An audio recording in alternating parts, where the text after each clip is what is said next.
আইপিএলে বৈভব সূর্যবংশীর ব্যাটিং দেখে অবাক গোটা ক্রিকেট বিশ্ব। মাত্র 15 বছর বয়সেই বিশ্বের বড় বড় নামকরা প্লেয়ারদের যেভাবে চার ছক্কা হাঁকিয়েছে, তাতে অনেক ফ্র্যাঞ্চাইজির নজর এখন তার দিকেই। তারা ভালো করেই জানে বৈভবকে যদি তাদের দলে নিতে পারে তাহলে তাদের ব্যবসা পুরো জমে যাবে। তার জন্যই বড় বড় ফ্র্যাঞ্চাইজি এখন তার পিছনে পড়ে রয়েছে। এমনও দেখা যাচ্ছে শত কোটির বিনিময় হলেও বৈভবকে দলে নিতে চায় বেশ কিছু ফ্র্যাঞ্চাইজি। আসলে এর সত্যতা কতটুকু, চলুন দেখা যাক। রাজস্থান 2026 মৌসুমে বৈভবকে কিনেছিল 1 কোটি 10 লক্ষ টাকার বিনিময়ে। আর একটা মৌসুম ভালো খেলায় তার দাম 1 কোটি থেকে 100 কোটি।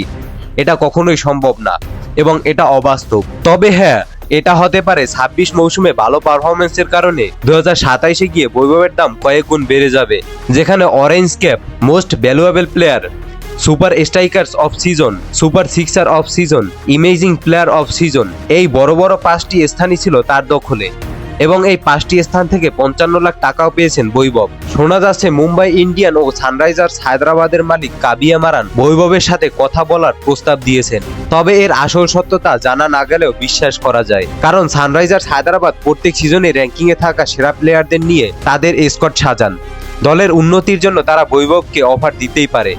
তবে দেখার বিষয় থাকবে এটাই, রাজস্থান রয়্যালস বৈভবকে তাদের টিমে ঠিক কয়টা সিজন ধরে রাখতে পারে। দর্শক, আপনার কি মনে হয় রাজস্থান রয়্যালস কয়টি সিজন বৈভবকে দিয়ে খেলাতে পারবে? তা অবশ্যই জানান কমেন্টসে। ধন্যবাদ।